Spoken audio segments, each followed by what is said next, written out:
Hello friends, welcome to unlimited cooking. நம்ம கிச்சனில் இன்றைக்கி ரொம்ப சூப்பரான சிம்பிளான டேஸ்டியான ஒரு ஆனியன் ரைஸ் தாங்க பார்க்க போகிறோம். வீட்டில் எதுவும் வெஜிடபிள்ஸ் இல்லையாங்க, அப்போ இந்த ரைஸ் ட்ரை பண்ணுங்கள். ரொம்ப சிம்பிளாக பண்ணிடலாம், ரொம்ப ஈஸியாகவும் பண்ணிடலாங்க. நீங்கள் நம்ம சேனலில் ஃபஸ்ட் டைம் பார்க்குறீங்கன்னா நம்ம சேனலை சப்ஸ்கிரைப் பண்ணிக்கோங்க. பக்கத்தில் இருக்க பெல் ஐக்கான் பட்டனே கிளிக் பண்ணிக்கோங்க. அப்போ தான் நான் போகிற வீடியோ உங்களுக்கு உடனே அப்டேட் ஆகும். வாங்க இந்த சிம்பிளான ரைஸ் எப்படி செய்யலான்னு வீடியோக்குள்ளே போகலாம். இன்றைக்கி நான் ஸ்டவ்வில் ஒரு பாத்திரம் வச்சுருக்கேங்க. அதில் தாளிக்கிறதுக்கு தேவையான எண்ணெய் ஊற்றிக்கோங்க.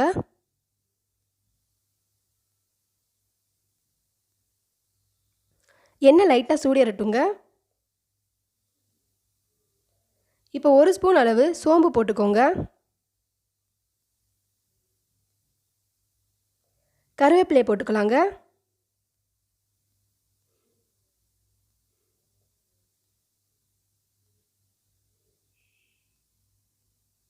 இப்போ 3 பெரிய வெங்காயம் இந்த மாதிரி நேராக கட் பண்ணி வச்சுருக்கீங்க. இப்போ நம்ம அதையும் போட்டுக்கலாம். இந்த ரைஸ்க்கு வெங்காயம் தாங்க ஹீரோ.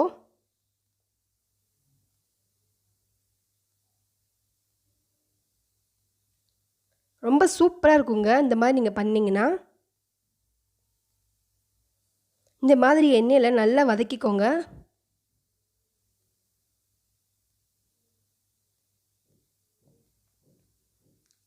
இந்த பெரிய வெங்காயம் ஃப்ளேவர் ரைஸோடு சேரும்போது ரொம்ப ரொம்ப சூப்பராக இருக்குங்க.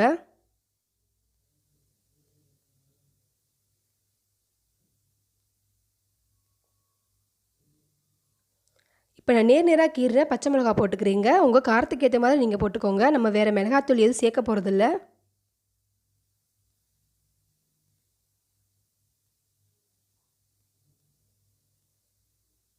பாருங்கள், நல்ல கலர் மாறி இருக்குது வெங்காயம்.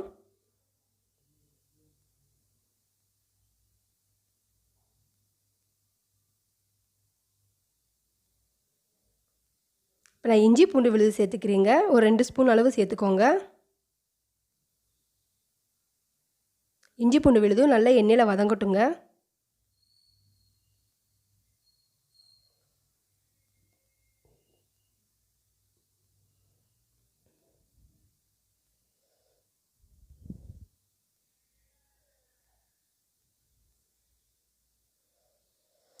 சாப்பாடு மட்டும் பண்ணிவிட்டு என்ன குழம்பு வைக்கன்னு யோசிக்கிறீங்களா? சட்டுன்னு நீங்கள் இதை பண்ணிடலாங்க. இப்போ 1/2 ஸ்பூன் அளவு மஞ்சள் தூள், இப்போ 1/2 ஸ்பூன் அளவு ஜீரகத்தூள், கரம் மசாலா தூள் 1 ஸ்பூன் அளவு,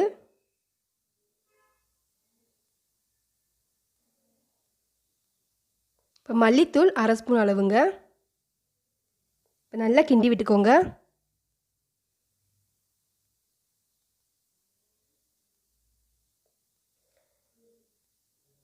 ஜீரகத்தூளும் மல்லித்தூளும் நல்ல ஃப்ளேவர் கொடுக்குங்க.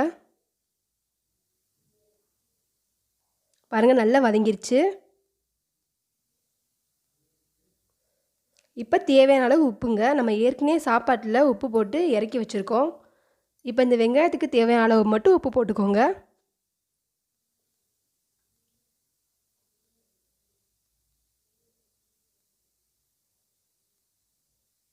இப்போ நான் குக்கரில் வச்ச சாப்பாடு ஒரு 1/2 ஸ்பூன் அளவு எண்ணெய் ஊற்றி நீங்கள் குக்கரில் வச்சிங்கன்னா இந்த மாதிரி உதிரி உதிரியாக வந்துடும். இப்போ நான் அதை போட்டுக்கலாம். இப்போ நல்லா ஒரே மாதிரி கிண்டி விட்டுக்கோங்க.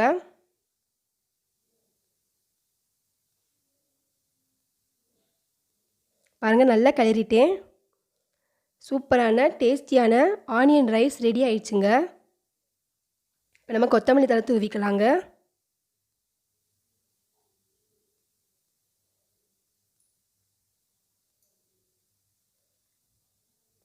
பாருங்கள், நல்லா கமன்னு ரெடி ஆயிடுச்சு. பாருங்கள் எவ்வளோ சூப்பராக இருக்குன்னு, கலர்ஃபுல்லாக இருக்குங்க. எங்கள் வீட்டில் எல்லாருக்கும் இந்த ஆனியன் ரைஸ் பிடிச்சிருந்துச்சுங்க. அதே மாதிரி நீங்களும் வீட்டில் ட்ரை பண்ணி பாருங்கள். பிடிச்சிருந்தால் லைக் பண்ணுங்கள், கமெண்ட் பண்ணுங்கள். மறக்காமல் நம்ம சேனலை சப்ஸ்கிரைப் பண்ணுங்கள். பக்கத்தில் இருக்க பெல் ஐக்கான் பட்டனை கிளிக் பண்ணிக்கோங்க. அப்போ தான் நான் போடுற வீடியோ உங்களுக்கு உடனே அப்டேட் ஆகுங்க. தேங்க்யூ.